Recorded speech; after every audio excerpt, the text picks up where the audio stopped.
Hello everybody and welcome to the channel Out of Ammo, Out of Time. I'm your host KrabbyTerra8 and today I wanted to talk to you about what I'm intending to do with Season 3 of the Investigator Games and exactly how it will work. Now I am going to use the Devourer Below in Season 3.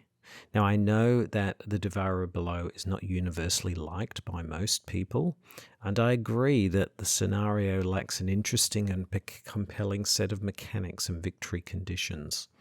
So I've been pondering and wondering how to make it work better for specifically the Investigator Games. And I've consulted with the investigators and other people, and I feel we've come to a place which will make the scenario fast, fun, and more engaging than its current form. I've been inspired by roguelikes, which are video games where each run through the game is randomly different in many aspects.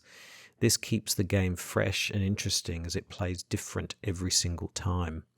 Sometimes the randomness might mean that a run is really easy, but low scoring, or it could be incredibly difficult and low scoring, or somewhere in between. Who knows? It's different every single time. It's like playing a brand new game or scenario because so much changes.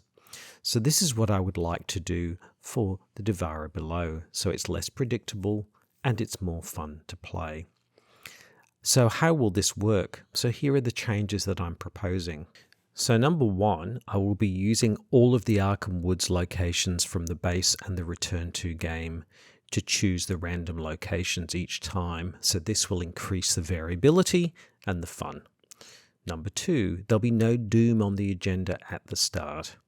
This is to ensure that for the Investigator Games, the playing field is as level as possible to begin the scenario with for all investigators, no matter how well or badly they've done in previous seasons. Number three, investigators can resign at any time they want to, or when they're defeated. It's really about them making that call, trying to score as many points as they can, as quickly as they can, and I'll talk a little bit about the scoring in a moment. Number four, there'll be no spawning of all the cultists in one location at Act 1B. I feel this is really, it's kind of not fun, it's kind of boring, and of course it's going to benefit those investigators who have defeated the most cultists, which is fine for the normal game, but for the Investigator Games, it just doesn't really make it much fun. So instead, what's going to happen is that every Arkham Woods location, when revealed, will be the subject of a random effect based on a draw from the Chaos Bag. If you draw an Elder Sign, remove one doom from the current agenda.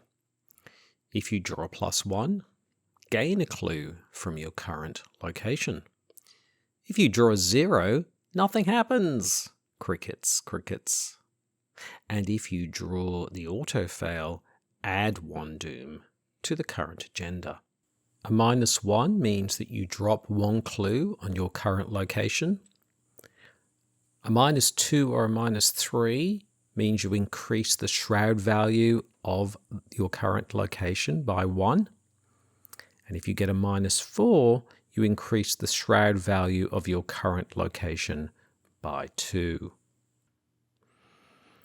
If you draw any other symbol, and I think we've covered most of them here, but any other symbol, then you spawn a regular cultist from the base game or the Return to game, irrespective of what cultists may have been interviewed in the past. So it's the pool of 8 cultists. One of them will spawn randomly at your location. So you can see that the Arkham Woods locations will have different effects happening depending on the random draw from the chaos bag. Sometimes it could be all cultists, sometimes it could be clues added, removed, all kinds of things. Who knows? It really will depend. So you can see from these changes that the scenario will play out very differently every time, but there's at least one random element to give this scenario even more fun. Yes, there will be a random big bad at the end. So in this case, it could be one of the 4 elite cultist enemies that we encounter in the Night of the Zealot, they being Umordoth, the Ghoul Priest, the Masked Hunter, and Narrowgath, the Charnel Lord. So one of these 4 will randomly spawn and be the big bad that we have to defeat. Now, because of that, it no longer makes sense that Umordoth can be defeated by just having Leader Chandler. That was always a bit of a throwaway anyway. So for the purposes of Season 3 of the Investigator Games, Leader Chandler is not an ally in any of the Investigators' decks, and therefore cannot be used as an easy way to defeat Umordoth. Well, there's a very good chance, that Umordoth won't appear anyway. Now, adding to all of this, the scoring will also be different. So this is for the Investigator Games, and I've given this some thought. So the way it will work is, and again, it's random to some degree, but 1 victory point for each cultist defeated. Yes, and I recognize that that is going to be variable. Number 2, a victory point for each random woods location with no clues left on them.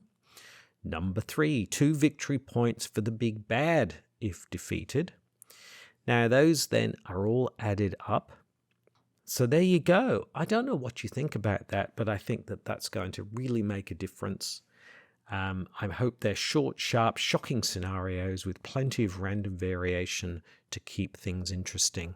Let's see how we go, and let Season 3 of the Investigator Games begin.